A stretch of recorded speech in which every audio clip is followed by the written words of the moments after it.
Welcome, the Lord's chosen. The moment you realize someone crossed you on purpose is the moment you stop asking why and start asking how you survived it. Nobody warns you about that moment. Not the loud betrayal, not the dramatic fallout, but the quiet, stomach-turning realization that what they did wasn't accidental. It was calculated, casual, and disturbingly easy for them. That's the part that sticks. That's the part that changes people. Here's a fact that doesn't get talked about enough. Psychologists say the brain remembers intentional harm more vividly than random pain. Not because it hurts more physically, but because it shatters trust at a structural level. Your mind doesn't just say, "That hurt." It says they knew better and still did it. And once that switch flips, you don't return to who you were before. This isn't a story about being chosen, special, or magically protected. Let's be honest. If anything, you were targeted because someone thought you wouldn't push back. They assumed silence, compliance, forgetfulness, maybe even gratitude. Bold assumption, very bold, almost impressive in how wrong it turned out to be. Because something unexpected happened instead. The thing meant to embarrass you didn't shrink you. The thing meant to stain you didn't define you. And the thing meant to break you accidentally became the raw material for your power.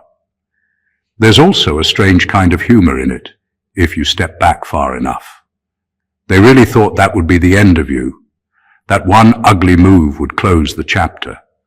Meanwhile, you were in the background, upgrading your standards, sharpening your instincts, and uninstalling the version of yourself that tolerated nonsense.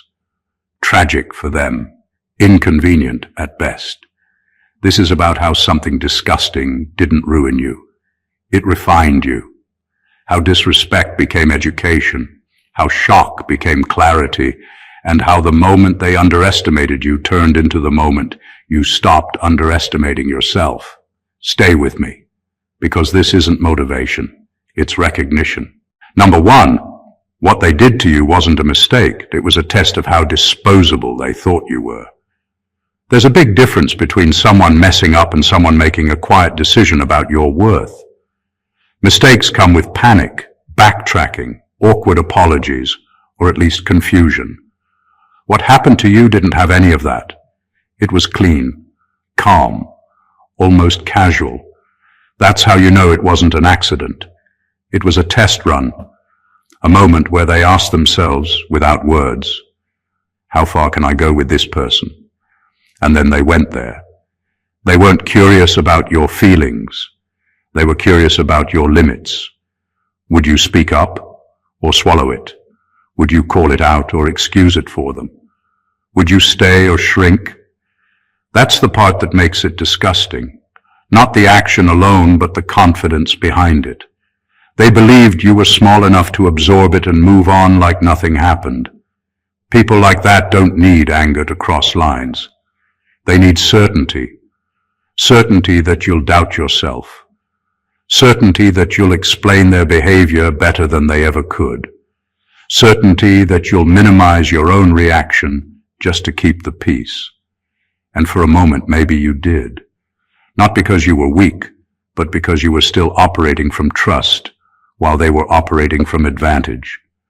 That moment hurts because it exposes a truth you weren't ready for.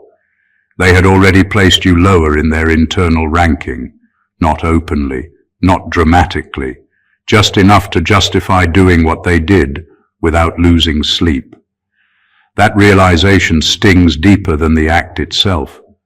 But here's where the shift happens. Once you see it as a test, you stop personalizing it.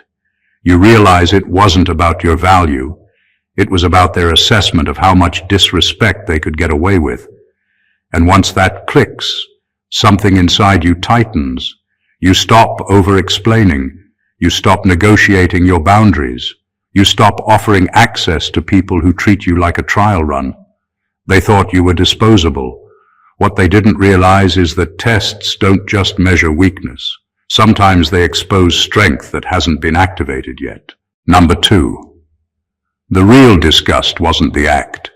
It was how normal it felt to them. What hits the hardest isn't the act itself. It's the casual way they pulled it off, as if crossing your line was just another checkbox on their to-do list.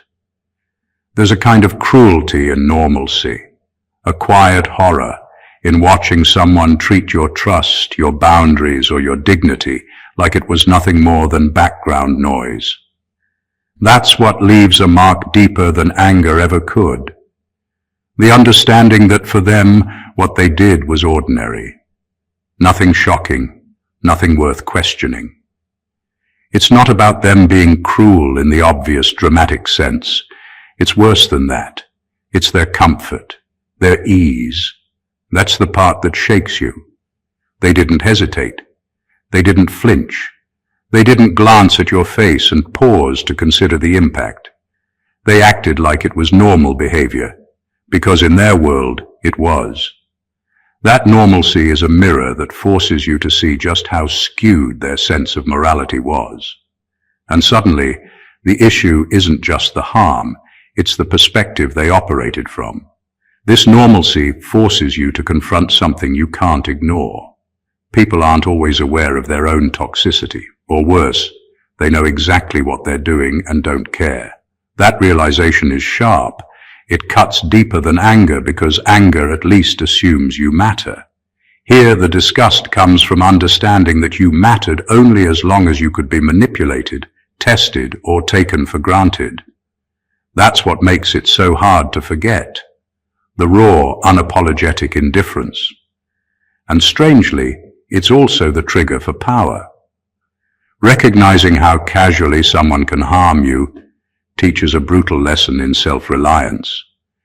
You learn that waiting for someone to pause, to regret, or to value you is a trap. Your power grows not by demanding acknowledgement, but by refusing to let their comfort dictate your limits. The act was disgusting, yes, but the shock of their normalcy is what fuels your rise. It's the moment you realize, if it was effortless for them to dismiss you, it will take even less effort for you to outgrow them. Number 3, you didn't heal by becoming nicer. You healed by becoming sharper.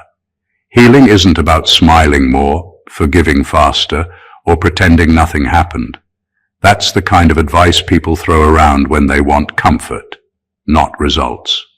Real healing, the kind that turns betrayal and disgust into power, comes from clarity, precision, and a refusal to be soft where softness gets exploited. You didn't get stronger by bending. You got stronger by learning exactly where to stand and never budging again. Every bruise, every insult, every slight was data. You studied it, consciously or not. You noticed patterns in behavior, in excuses, in the ways people assumed you'd tolerate what they wouldn't dare do to anyone else. That observation sharpened you. Suddenly you weren't just reacting, you were predicting, measuring, and protecting. The kindness that used to get you approval or affection became strategic. You learned how to deliver it, without giving away control. That's the difference between being nice and being sharp. Being sharp doesn't mean being cruel. It means recognizing the boundaries you never had before and enforcing them without hesitation. It's seeing someone's intention before they even act and knowing what it costs them, and you, if they cross the line again. It's turning emotional confusion into operational clarity. While they expected you to soften under pressure, you hardened into precision. Every action became deliberate, every trust earned, every step forward calculated. The transformation is subtle, but it's unmistakable. People notice it even if they can't put it into words. They sense that you're not a target anymore, that your reactions aren't dictated by fear, hurt, or desperation. They see that you've taken the lessons of disgust and betrayal and used them to build armor that isn't heavy, but is unbreakable.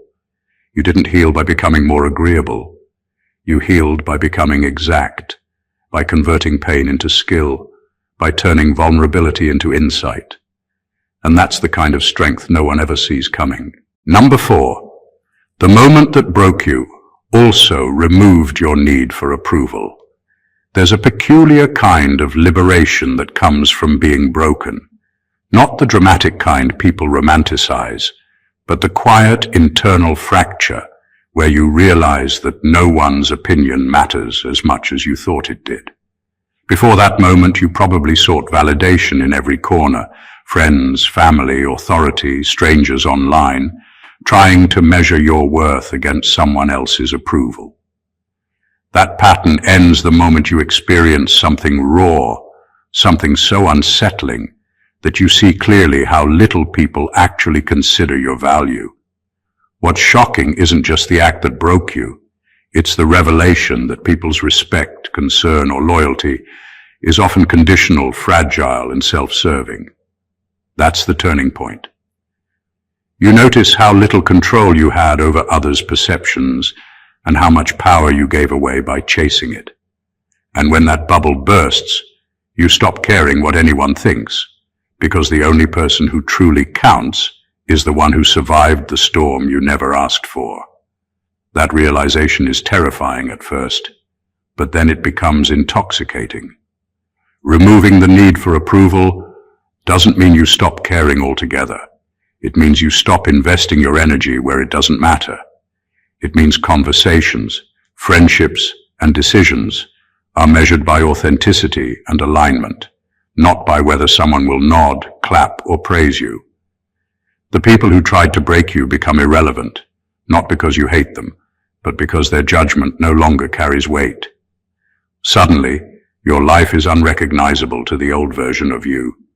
Choices are yours, goals are yours, reactions are yours, and even your emotions belong only to you. That internal sovereignty is rare, and once you reach it, you can't go back. You no longer bend to fit other people's molds, and the freedom it brings is addictive. The moment that broke you didn't just hurt you, it liberated you. And in that liberation, you find a power no amount of praise could ever give. The absolute certainty that your value is defined by you and no one else. Number 5, they tried to reduce you to a moment. You expanded into a pattern they couldn't control. When someone crosses a line, the intention is often simple: reduce you, contain you, make you a single, manageable incident.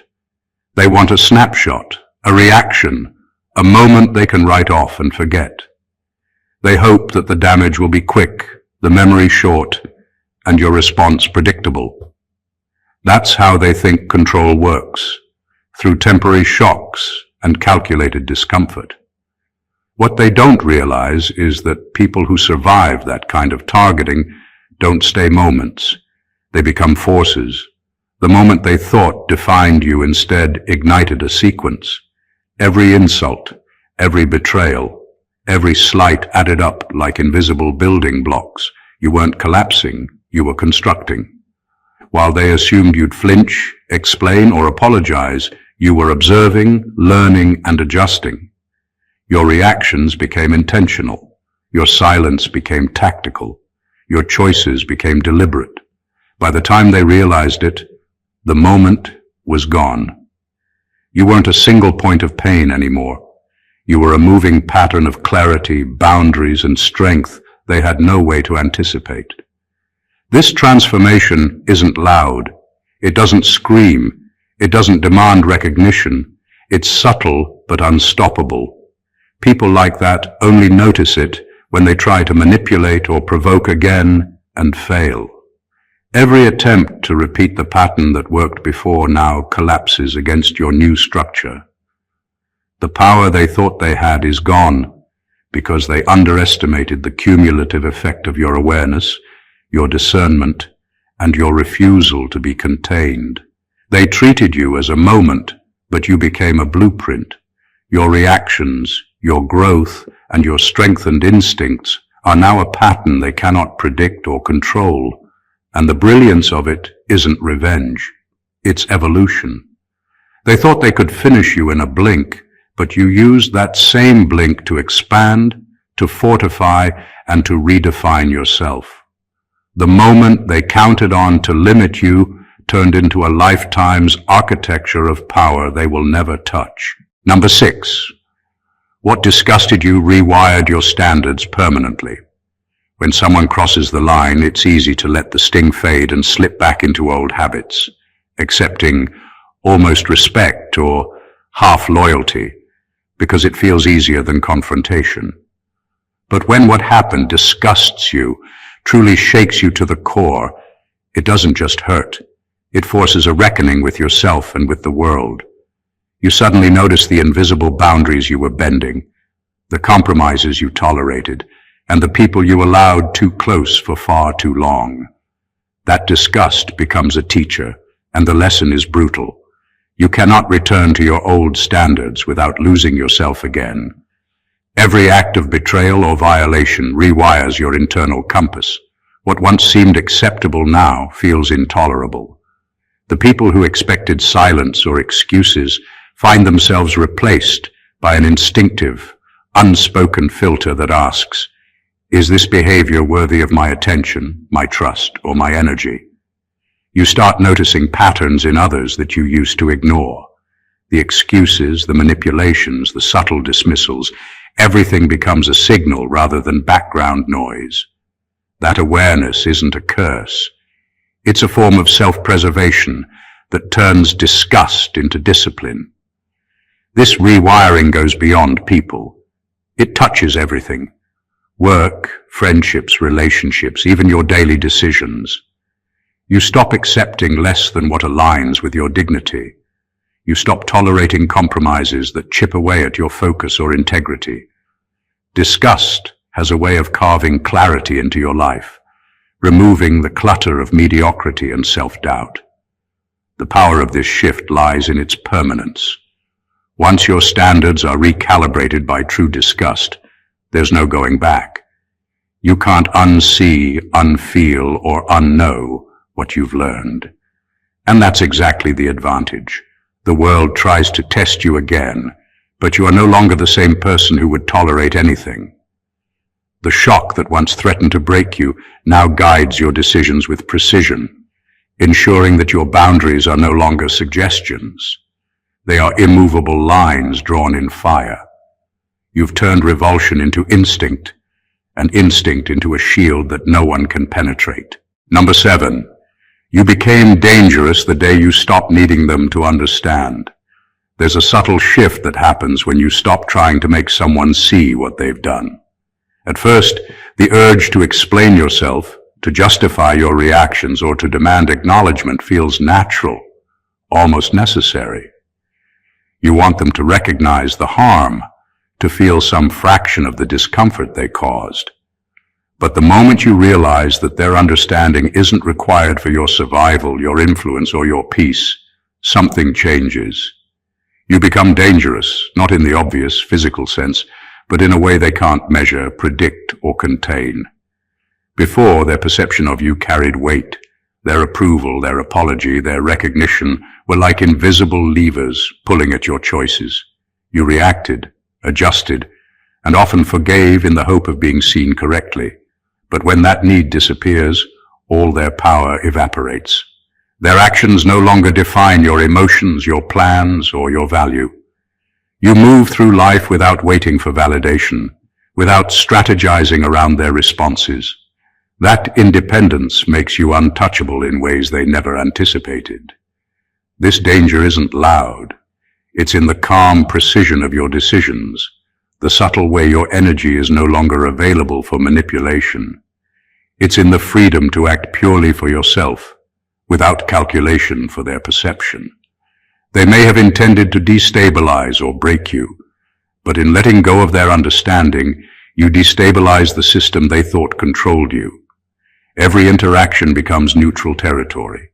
They can no longer predict if you'll be reactive, compliant, or compliant enough to exploit.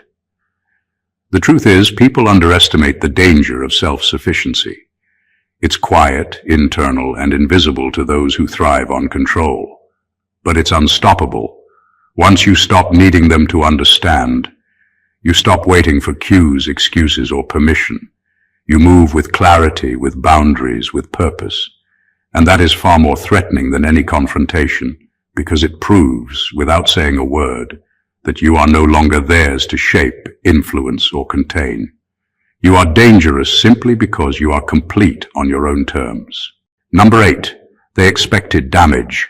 They didn't expect discipline. When someone crosses a line, they often assume chaos will follow. They think anger, confusion, or emotional collapse is the inevitable reaction. That was their calculation. Push hard, hurt you, and watch the fallout. But what they didn't account for is that real power doesn't come from lashing out. It comes from control. You didn't crumble. You didn't spiral. Instead, you absorbed the shock, processed it, and turned it into structure. What they intended as damage became the framework for your discipline. Discipline is quiet, but it's lethal in its consistency. Every choice, every response, every decision starts aligning with your priorities rather than their projections. You stop wasting energy on revenge, explanations, or validation.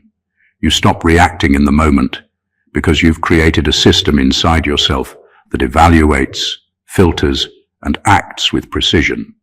Where they saw chaos, you created order. Where they expected weakness, you built resilience. That gap between expectation and reality is what makes you dangerous, and in ways they will never understand. The irony is sharp. They thought harm alone could define the narrative. They imagined that the shock would linger, that it would push you into old patterns of defensiveness or insecurity. Instead, it forced you into discipline.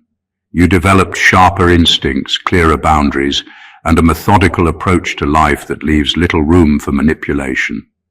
Every repetition of their pattern only strengthens your internal structure. Their attacks are no longer random. They're data points you study and learn from.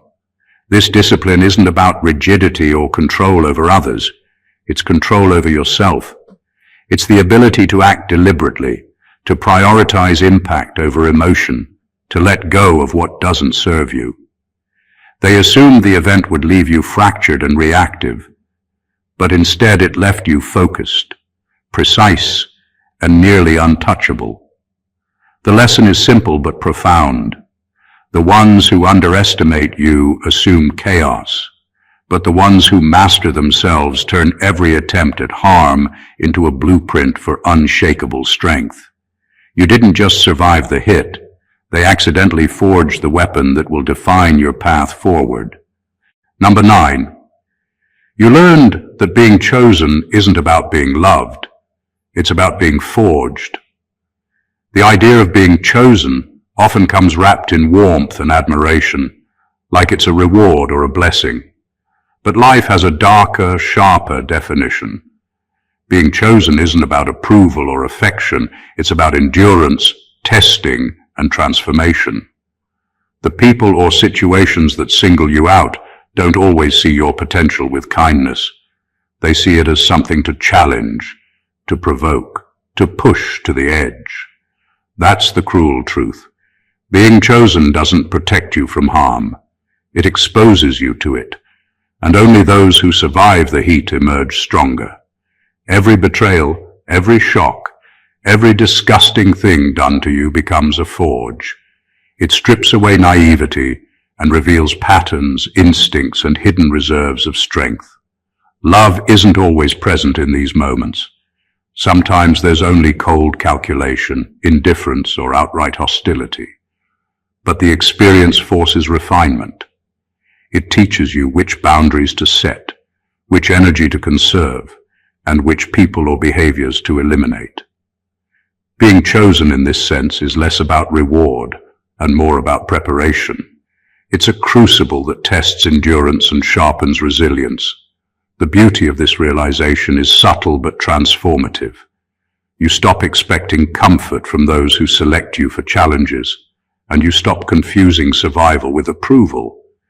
You understand that the value of being chosen lies not in external validation but in internal mastery. Each trial, no matter how painful, becomes a deliberate tool in your evolution. The people who picked you for difficulty unknowingly supply the material for your rise. The acts meant to weaken you are the very acts that strengthen you. When this truth clicks, everything changes. Being chosen no longer feels like a favor or a title. It feels like an initiation. And once you pass through, you emerge tempered, focused, and unmistakably powerful. What was meant to test your limits becomes the architecture of your power.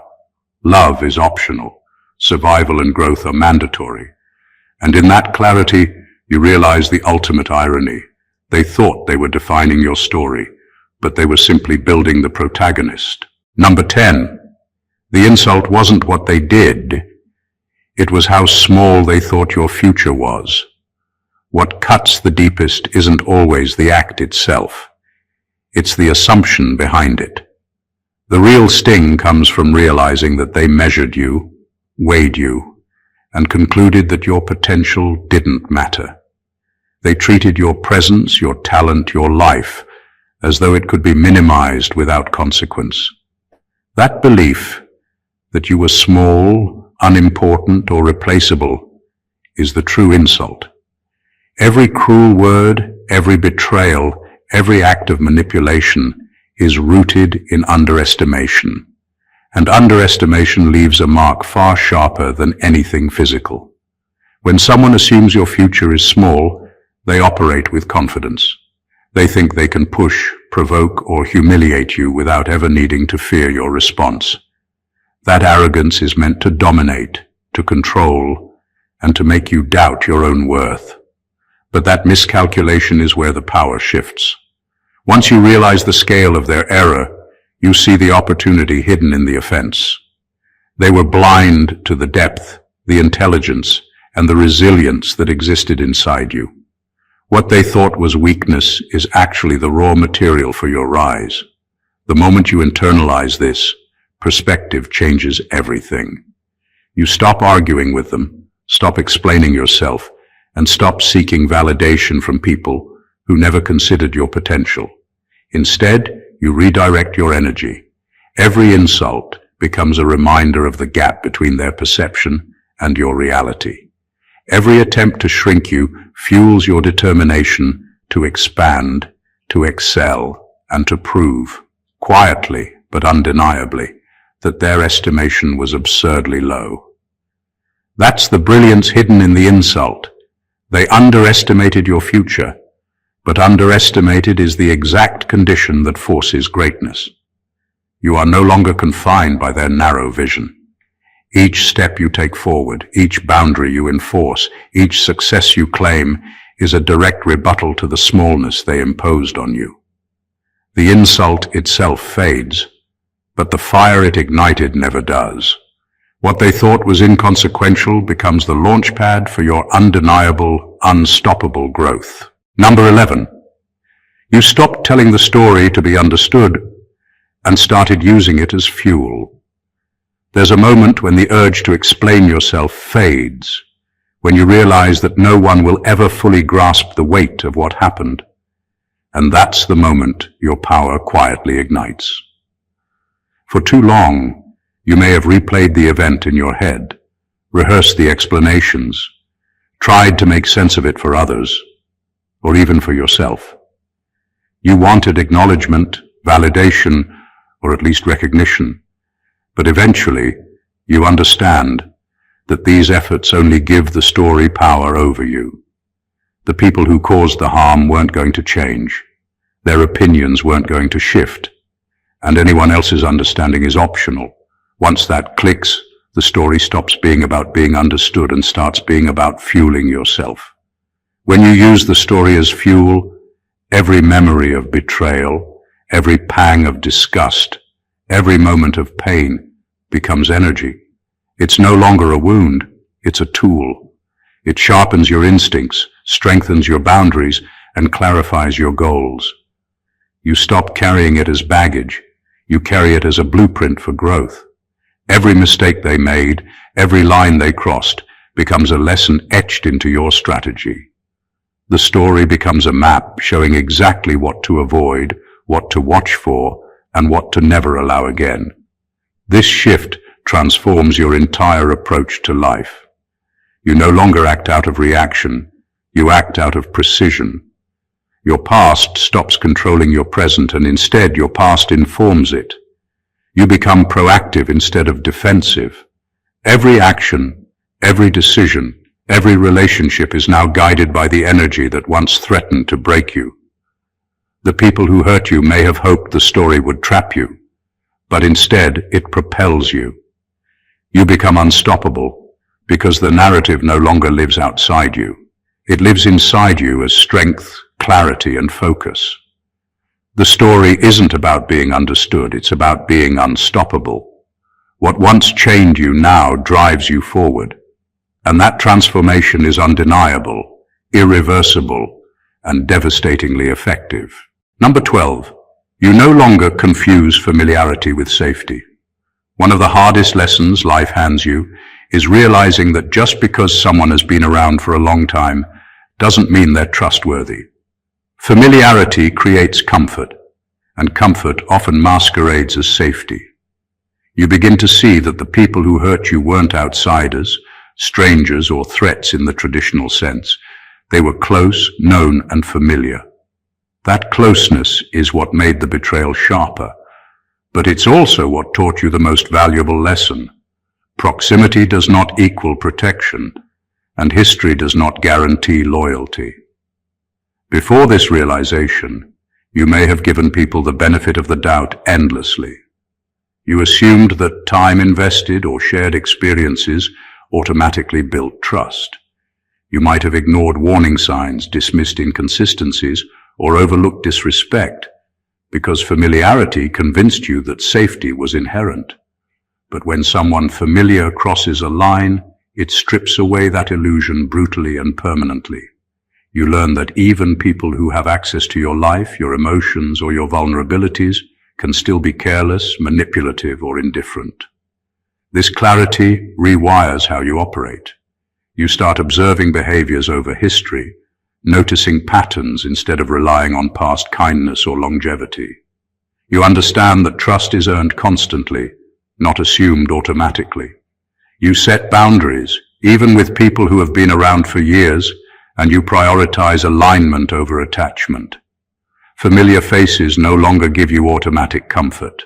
Their actions determine whether you allow them influence, closeness, or access. The power in this lesson is quiet but immense. It frees you from illusions and forces precision in how you invest your energy. You move through life with a sharper sense of awareness, treating relationships as choices rather than guarantees. You become selective, discerning, and deliberate. In the end, confusing familiarity with safety is a luxury you can no longer afford, and learning that lesson transforms vulnerability into armor. You stop relying on the past to protect you and start relying on your judgment, your instincts, and your boundaries. That shift changes everything. Number 13. The power you gained isn't loud, it's precise. There's a misconception that strength has to be visible, loud, or even dramatic to matter. The truth is far more unsettling for anyone who underestimated you. Real power doesn't shout. It doesn't announce itself with anger, chaos, or theatrics. The power you gained from betrayal, disgust, and shock is quiet, calculated, and exact. It moves through your life like a laser, focused on outcomes, not attention. What used to be wasted on reactions, explanations, or trying to prove yourself is now concentrated entirely where it counts. This precision makes you unpredictable to those who thought they could manipulate you. They once relied on chaos, on emotional reactions, on the idea that you would stumble when hurt. But your power doesn't respond in real time to provocation. It anticipates, observes, and executes with intent. Every decision is deliberate, every boundary enforced without hesitation, every interaction measured against your priorities. That's what makes it so dangerous. It's invisible to the casual observer, yet unstoppable when it acts. The subtlety of this power also brings clarity. You no longer expend energy on people or situations that don't serve your purpose. You no longer react impulsively to offense or insult. You operate like a system designed for efficiency. Responses are measured, trust is conditional, and energy is reserved for what matters. While others may mistake silence for weakness, precision ensures your influence is felt exactly where it should be, and nowhere else. This type of power is permanent because it comes from mastery of self. It's not about external approval, dramatic victories, or revenge. It's about control over your choices, your responses, and your trajectory. The loud chaos they expected is replaced by quiet dominance that cannot be challenged, predicted, or dismantled. The power you gained isn't for show, it's for execution, and the moment they realize it, it's already too late. You aren't loud, but you are lethal in ways they never imagined, because precision always outlasts noise. Number 14, what they did didn't make you bitter, it made you exact. There's a common misconception that pain, betrayal, or disgust inevitably leads to bitterness, resentment, or cynicism. But the truth is sharper, cleaner, and far more powerful.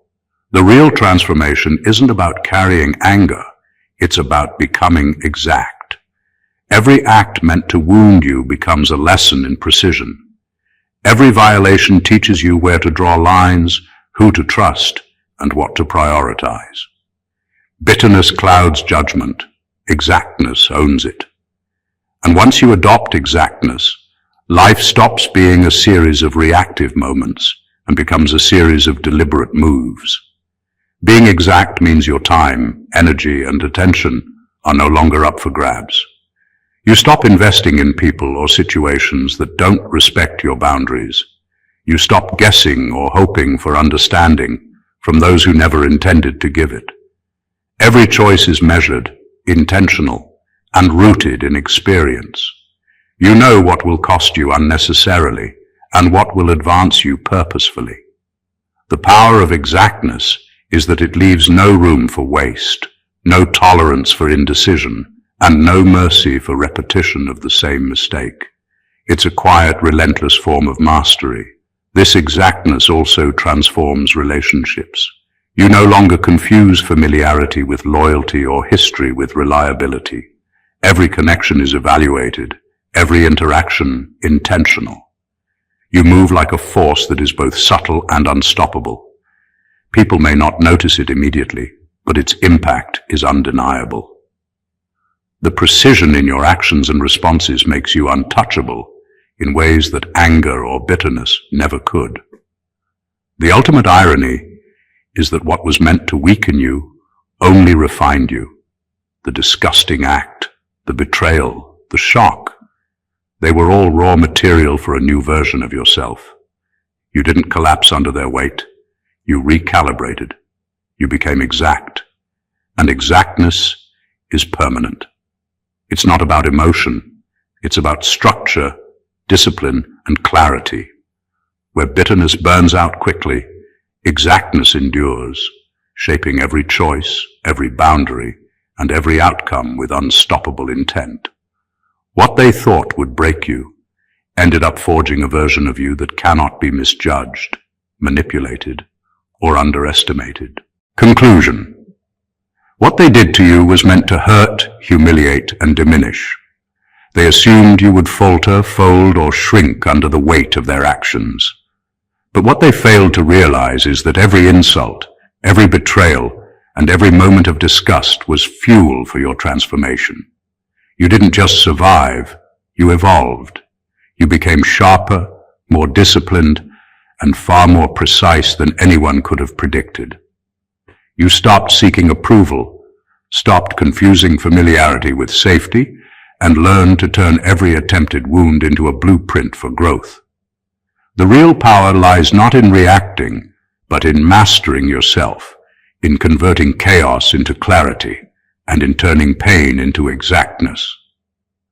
What was intended to break you instead refined your instincts, strengthened your boundaries, and sharpened your focus.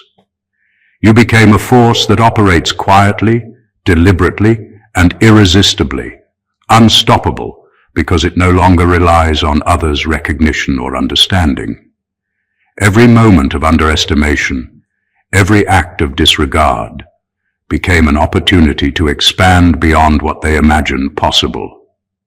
By the time they realized the mistake they made, it was already too late. The person they thought they could diminish had become someone they could never predict, control, or contain. The transformation is subtle but absolute. Pain and betrayal didn't make you bitter. They made you exact, intentional, and unshakable. That is the true power of turning shock into mastery, disgust into clarity, and violation into growth. If this story resonated with you, if it lit a spark of recognition or gave you the fuel to push forward, don't keep it to yourself. Make sure to subscribe to the channel for more content that cuts deeper than surface motivation. Like, comment, and share this with someone who needs to see the truth and rise above it. Your growth doesn't happen in silence. It happens when you take control and move with precision. Stay blessed always.